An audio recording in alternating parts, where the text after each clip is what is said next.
Hello everyone, मैं हूं हरीश बिष्ट। स्वागत है आपका मेरे YouTube channel maths with Harish Bisht में। दोस्तों, आज मैं आपके लिए लेकर आया हूं क्लास 10th का चैप्टर एनसीईआरटी बुक का चैप्टर 4 और आज हम बात करेंगे क्वाड्रेटिक इक्वेशन के बारे में। तो हम ये समझेंगे क्वाड्रेटिक इक्वेशन क्या होता है और क्वाड्रेटिक पॉलिनोमियल क्या होता है। तो दोस्तों, क्वाड्रेटिक इक्वेशन समझने से पहले मैं आपको क्वाड्रेटिक पॉलिनोमियल बताना चाहता हूँ, क्योंकि जब आप क्वाड्रेटिक पॉलिनोमियल को जान लेंगे तो आप क्वाड्रेटिक इक्वेशन को भी आसानी से समझ सकते हैं।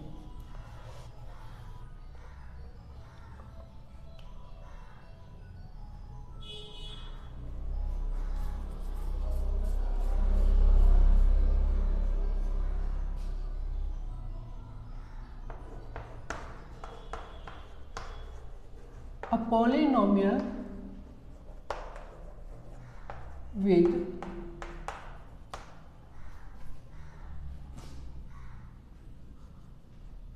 degree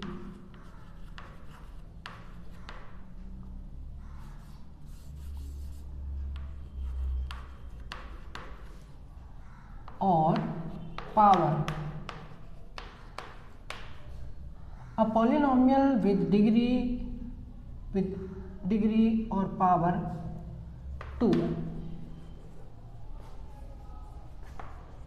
is called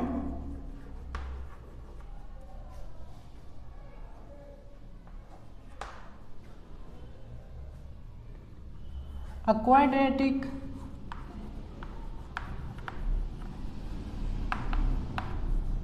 polynomial।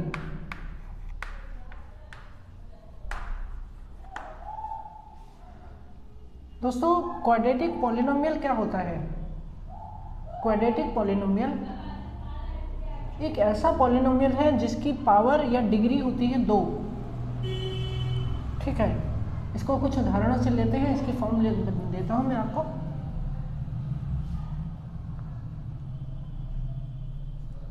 Hindi में कहेंगे द्विघात बहुपद। बच्चों, द्विघात बहुपद क्या हुआ हिंदी माध्यम वालों के लिए? ठीक है,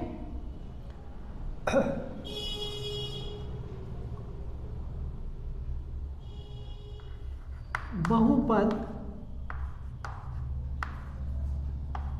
जिसकी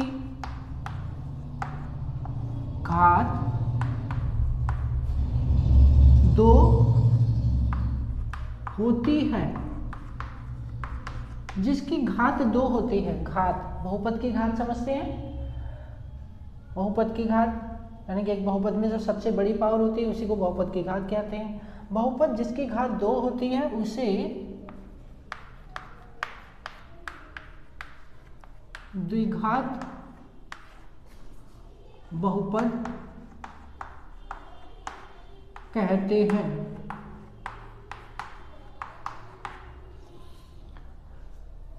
बच्चों, द्विघात बहुपद यानी कि क्वाड्रेटिक पॉलिनोमियल की फॉर्म यदि मैं लिखता हूं ax² plus bx plus c, तो इसे हम कहेंगे, क्या कहेंगे बच्चों? द्विघात बहुपद कहेंगे, यानी क्वाड्रेटिक पॉलिनोमियल कहेंगे इसे। ax² plus bx plus c। ठीक है, अब ये है द्विघात बहुपद की जनरल फॉर्म या मानक रूप। क्या कहेंगे इसे? जनरल फॉर्म या मानक रूप।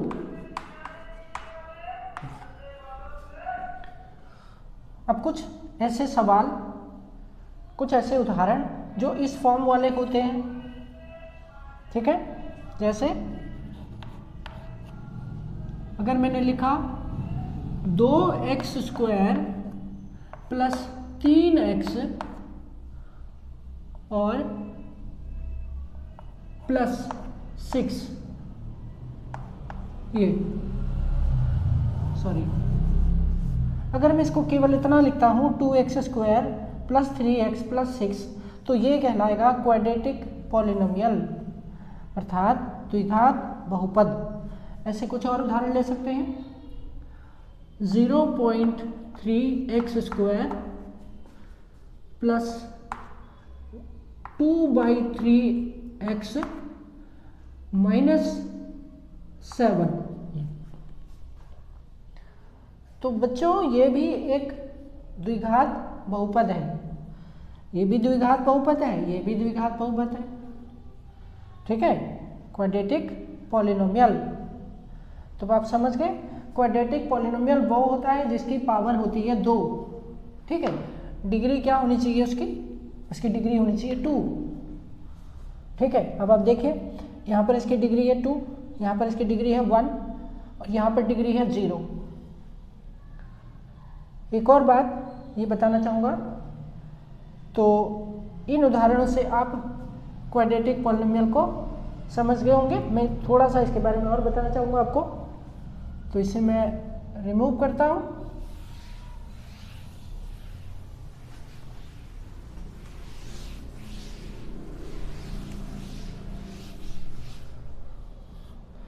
इसको हम लेते हैं 2x² प्लस 3x प्लस 6। बच्चों ये क्वाड्रेटिक पॉलिनोमियल है, हमें कैसे पता लगेगा? देखिए इसके लिए आपको ये करना होगा, हम इसकी जांच करें कि क्वाड्रेटिक पॉलिनोमियल है या नहीं है। इसके लिए हम क्या करते हैं, यहाँ पर जो हमारे पास वेरिएबल है, ठीक है, वेरिएबल यानी चर की घात क्या होनी चाहिए, वो एक होल नंबर होनी चाहिए। तो हम इसकी घात लिखते हैं। ठीक है, चर की घात। उससे पहले मैं इसको आपको इसकी घातों के रूप में इसको अलग अलग दर्शा के दिखाता हूँ। जैसे यहाँ पर हमें घात 2 दी हुई है, 2x की घात 2, ठीक है, पावर 2 दी है, प्लस 3x का पावर 1 प्लस 6x का पावर 0। ये आप जानते हैं x का पावर 0, किसी का भी पावर यदि 0 होता है तो उसका वैल्यू 1 के बराबर होता है। लेकिन यहाँ पर वेरिएबल नहीं आया था, तो इसलिए हमने वेरिएबल अपनी ओर से पुट किया और उसका पावर 0 ले लिया। ठीक है, अब अगर हम इसको देखें तो यहाँ पर हम चर की घात लेते हैं, चर की घातें, ठीक है, डिग्रीज ऑफ वेरिएबल। तो चर की घातें क्या है हमारे पास, यहाँ पर है पावर है 2, यहाँ पर है 1 और यहाँ पर है 0। तो बच्चों आप ये देख रहे हो 2, 1 और 0 तीनों ही होल नंबर हैं। क्या है ये तीनों? होल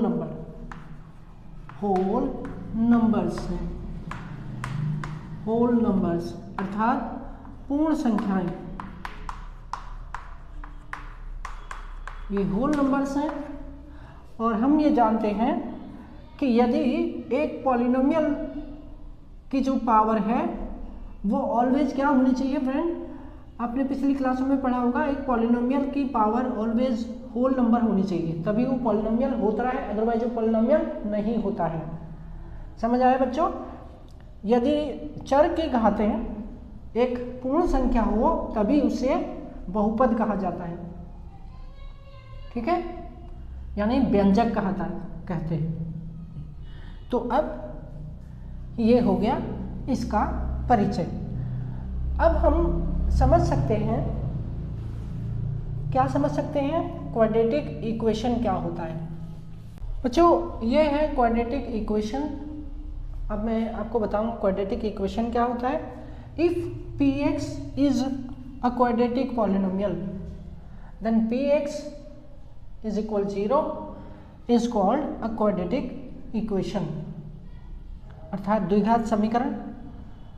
तो द्विघात समीकरण क्या हुआ, यदि px एक द्विघात बहुपद है, px क्या है, एक द्विघात बहुपद है, और अगर px बराबर 0 हो तो ये द्विघात समीकरण बन जाता है बच्चों। ठीक है फ्रेंड, दोबारा समझिए, अगर हमारे पास px जो है एक क्वाड्रेटिक पॉलिनोमियल है, क्वाड्रेटिक पॉलिनोमियल, इसको हम ऐसे ले सकते हैं ax² plus bx plus c, ये है एक क्वाड्रेटिक, क्या है ये? क्वाड्रेटिक पॉलिनोमियल है, अर्थात द्विघात बहुपद, द्विघात बहुपद है। अगर ये द्विघात बहुपद है, अगर ये बराबर में इक्वल में 0 लेती है तो ये बन जाता है क्वाड्रेटिक इक्वेशन। देखो बच्चों, ये क्वाड्रेटिक इक्वेशन है, ठीक है। तो हम इसको इस तरह कह सकते हैं, px एक द्विघात बहुपद है, यदि px बराबर 0, px इक्वल 0 लिया जाए, ठीक है, क्योंकि px हमारा बहुपद है और उसके इक्वल में अगर 0 लिया जाए तो हमारा ये px है। ध्यान दीजिए बच्चों, हमने बोला कि px एक द्विघात बहुपद है, तो ये हमारा px है और ये px बराबर 0 है, तो ये हमारा px है यानी बहुपद है, पॉलिनोमियल है, और ये इक्वल में 0 है, तो ये क्वाड्रेटिक इक्वेशन बन जाता है, ठीक है। इसको हम कुछ ऐसे में एग्जाम्पल आपके सामने रखता हूँ जो इस पर आधारित होते हैं, ठीक है। तो कुल मिलाकर आपने ये सीखा कि जो पॉलिनोमियल होता है, ठीक है, तो मैं इसको यहाँ पर दिखाना चाहता हूँ, ax² plus bx plus c, अगर केवल ये फॉर्म लिखी है, केवल ये फॉर्म, तो इसको कहेंगे पॉलिनोमियल। कौन सा पॉलिनोमियल? Quadratic polynomial. तो इसे क्या कहेंगे हम? इसे कहेंगे क्वाड्रेटिक इक्वेशन। समझ गए? क्वाड्रेटिक इक्वेशन में अब चूंकि ये और ये वाला पार्ट तो सेम है, लेकिन यहाँ इक्वल में 0 रखा गया, यहाँ इक्वल में 0 नहीं है, तो अगर इक्वल में 0 आ रहा है तभी तो इक्वेशन कहलाएगी ना। इक्वेशन का मतलब ही क्या होता है? जिसमें इक्वल का साइन आए, और इक्वल का साइन आए तो उसके 2 पार्ट होंगे, एक होगा LHS, एक होगा RHS, ठीक है। तो इस तरह से ये कॉन्सेप्ट क्लियर होता है कि एक क्वाड्रेटिक पॉलिनोमियल में अगर इक्वल में 0 रख दिया जाए तो वही क्वाड्रेटिक इक्वेशन बन जाता है, ठीक है।